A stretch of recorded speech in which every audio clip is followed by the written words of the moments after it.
அஸ்ஸலாமு அலைக்கும். Hi friends, இந்த வீடியோவில் நம்ம சூப்பரான குருமா சேமியா ரெசிபி தான் பார்க்க போகிறோம். அதுக்கு தேவையான வெங்காயத்தை நறுக்கி வச்சுருக்கேன், தக்காளியும் நறுக்கி வச்சுருக்கேன். 4 வெங்காயம் 4 தக்காளி இந்த ரெசிபிக்கு போதும். நான் 4-5 பேர் சாப்பிட்ற மாதிரி நான் நறுக்கி வச்சுருக்கேன். 2 பாக்கெட் தான் நம்ம சமைக்க போகிறோம். ஃபஸ்ட்டு நம்ம கடாயை அடுப்பில் வச்சு தேவையான அளவு எண்ணெய் ஊற்றிக்கலாம் ஃப்ரெண்ட்ஸ். நான் 4 டேபிள் ஸ்பூன் எண்ணெய் ஊற்றிருக்கேன்.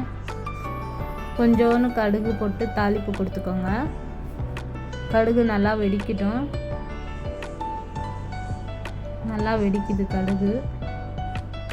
வெடித்ததுக்கப்புறம் கொஞ்சோன்னு கருவேப்பிலை போட்டுக்கோங்க. அப்புறம் நம்ம வெட்டி வச்ச வெங்காயத்தை அதில் சேர்த்துக்கோங்க. வெங்காயத்தை நல்லா வதக்கி விடுங்க. அப்போ தான் நல்லா இருக்கும், சேமியா சுவையாகவும் இருக்கும். நல்லா வதக்கி விடுங்க. பொன்னிறமாக ஆகட்டும். பொன்னிறமாக ஆகிற வரைக்கும் நல்லா கலக்கி விடுங்க. நல்லா உதிரி உதிரியாக சூப்பராக இருக்கும் சேமியா. அதுக்கு தேவையான அளவு கொஞ்சோன்னு உப்பு போட்டுக்கோங்க. வெங்காயம் வதங்குறதுக்காக கொஞ்சோன்னு நான் இப்போ சேர்க்குறேன். நீங்கள் பார்த்துட்டு எப்படின்னு சேர்த்துக்கோங்க. நான் வெங்காயம் வதக்கிறதுக்காக கொஞ்சோன்னு போட்டிருக்கேன். போட்டு நல்லா பொன்னிறமாக ஆகிற வரைக்கும் இப்படி நல்லா வதக்கி விடுங்க ஃப்ரெண்ட்ஸ். அப்புறம் 1/4 டீஸ்பூன் இஞ்சி, 1/4 டீஸ்பூன் பூண்டு சேர்த்து திருப்பி நல்லா வதக்கி விடுங்க. நல்லா பச்சை வாசனை போகிற வரைக்கும் வதக்கி விடுங்க. அப்புறம் நம்ம வெட்டி வச்ச தக்காளி இருக்குல்ல, அதை சேர்த்துக்கோங்க. அதை கொஞ்சம் கிளறி விட்டுட்டு அதுக்கு தேவையான அளவு மசாலா சேர்த்துக்கலாம். 1/2 டீஸ்பூன் மிளகாய்த்தூள், அதுக்கப்புறம் கொஞ்சோன்னு ஆச்சி கரம் மசாலா தான் நான் எடுத்திருக்கேன். நீங்கள் கொஞ்சோன்னு சுவைக்கு ஏற்ற மாதிரி சேர்த்துக்கோங்க. ஒரு 1/2 டீஸ்பூன் போட்டால் போதும். ஒரு 1/2 டீஸ்பூன் போட்டால் போதும். அப்புறம் நல்லா வதக்கி விடுங்க. எப்படி வதங்கி வந்திருக்கு பாருங்கள் ஃப்ரெண்ட்ஸ். நல்லா வதக்கி விடுங்க.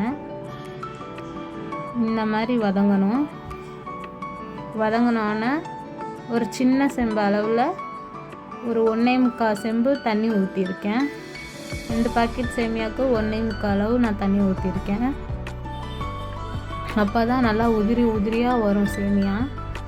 நம்ம சுவைக்கு ஏற்ற மாதிரி நம்ம கொஞ்சோன்னு போட்டோமா முன்னாடி உப்பு, இப்போ கொஞ்சம் சேர்த்துக்கலாம். சேமியாவுக்கு ஏற்ற மாதிரி சேர்த்துக்கலாம்.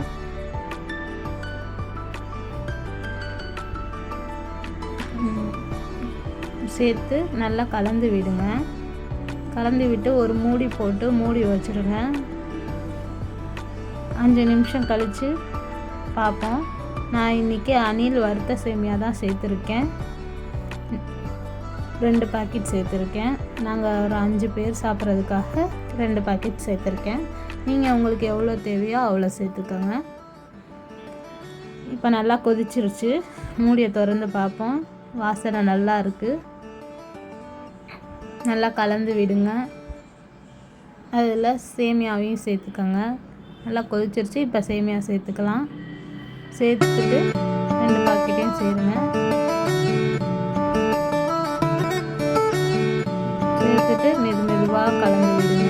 ரொம்பவும் கலந்து விடக்கூடாது. மெதுவாக ஆரம்பிங்க. திறந்தே வச்சே கலந்து